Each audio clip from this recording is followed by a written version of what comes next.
They're shaping our politics, they're shaping our national discourse, and most of all, they're shaping our children's brains So if and we want to lives and understand emotions. what's going on in our society in the 21st century, we have to understand Girls get the media. message from very early on that what's most important is how they look, that their value, their worth depends on that. And boys get the message that this is what's important about girls. We get it from advertising, we get it from films, we get it from television shows, video games, everywhere we look.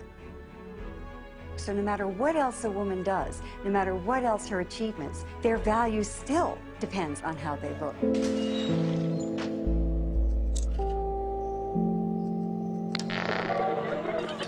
Correctly with the correct amount.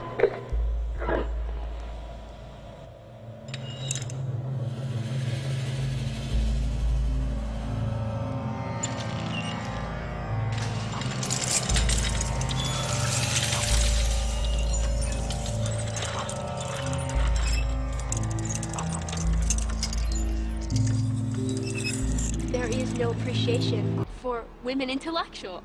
It's all about the body, not about the brain. The media are so limiting and so derogatory to the most powerful women in the country, then what does it say about media's ability to take any woman in America seriously? The media treats women like and it's horrible, and it's like, I don't know how we survive it. I don't know how we rise above it. Okay, well, so, very quiet, please. Camera's rolling, and we're recording sound. Slated?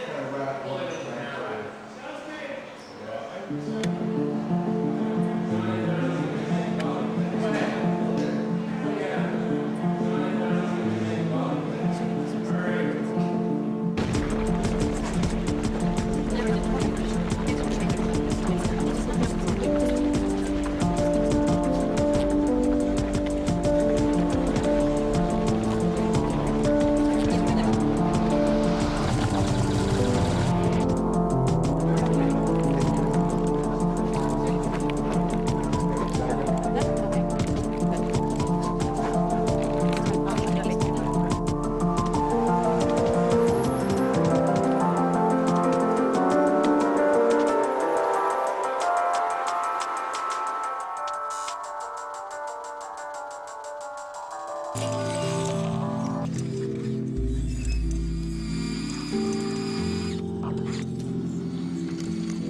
Sometimes people say to me, "You've been talking about this for 40 years. Have things gotten any better?" And actually, I have to say, really, they've gotten worse. Ads sell more than products. They sell values, they sell images, they sell concepts of love and sexuality, of success, and perhaps most important, of normalcy. To a great extent, they tell us who we are and who we should be. Well, what does advertising tell us about women? It tells us, as it always has, that what's most important is how we look. It's all about capitalism. The exploitation of women's bodies sells products, magazines, etc. This notion that these media companies are just giving us what the public wants. No, they're giving us what the media companies want, they're giving us what the advertisers want, and they're packaging it in such a way as to make it sound like it's our fault, and it's not.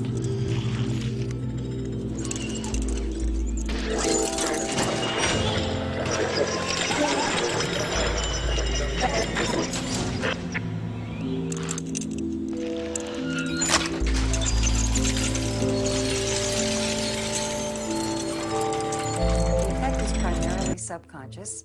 It is very harmful, but for the most part, we're not really aware of that. As a culture, women are brought up to just be fundamentally insecure. I remember 5th grade, I was worrying about my weight, and now I'm in 9th grade, I'm still worrying about my weight. I have like close friends that like in between like break periods, they will go to the bathroom and put on like 10 pounds of makeup, you know, and you're at school. When is it gonna be enough? We're socializing boys to believe that being a man means being powerful and in control. Ooh la la. Being smarter than women or better than women, or our needs get met first in relationships with women, that's not genetically predestined, that's learned behavior. I definitely am not one to conform to the we need to be hypermasculine and we need to be misogynistic stereotype. puts a lot of pressure on me when I have relatives who've grown up with this phenomenon who attempt to put me on that path. We all grow up in a for it. culture in which women's bodies are constantly turned into things, into objects. Here she's become the bottle of Michelob. In this ad, she becomes part of a video game. And this is everywhere, in all kinds of advertising. Women's bodies turned into things, into objects. Now, of course, this affects female self-esteem. It also does something even more insidious. It creates a climate in which there's widespread violence against women.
What Jimmy didn't know was that Ralph was sick, a sickness that was not visible like smallpox, but no less dangerous and contagious, a sickness of the mind. You see, Ralph was a homosexual, a person who demands an intimate relationship with members of their own sex. Therefore, propaganda is vastly more important in democratic societies. In recognizing a communist, physical appearance counts for nothing. If he openly declares himself to be a communist, we take his word for it. If a person consistently reads and advocates the views expressed in a communist publication, he may be a communist. If a person supports organizations which reflect communist teachings, or organizations labeled communist by the Department of Justice, she may be a communist. If a person defends the activities of communist nations while consistently attacking the domestic and foreign policy of the United States, she may be a communist. If a person does all these things over a period of time, he must be a communist. But there are other communists who don't show their real faces, who work more silently. I can't type. I don't take dictation. I won't sharpen pencils. I can't file. My boss calls me indispensable. Miss Jones, Just a minute. will you make a copy of this?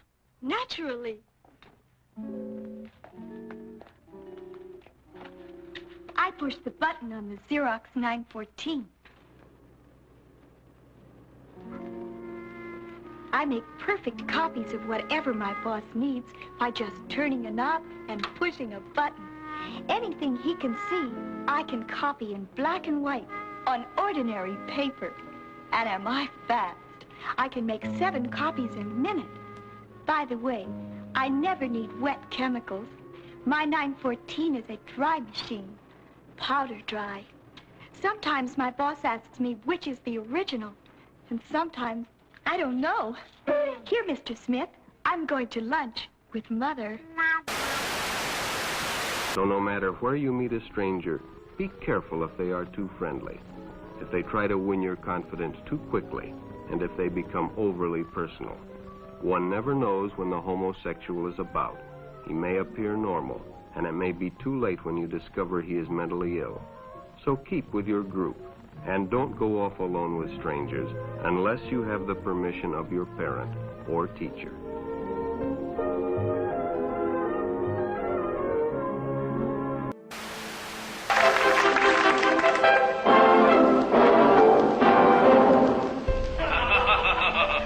ordinary dinner party, the sort of occasion we all enjoy. The men are exchanging witty stories. And look at the women, aren't they pretty? Look at the way they laugh. They're delightful. I wonder if the government should return to the gold standard. I think it should. Good. Then we're all agreed. I think the government should stay off the gold standard so that the pound can reach a level that will keep our exports competitive. The lady has foolishly attempted to join the conversation with a wild and dangerous opinion of her own. Daphne, we're going home. Women, know your limits.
Can be an instrument of change.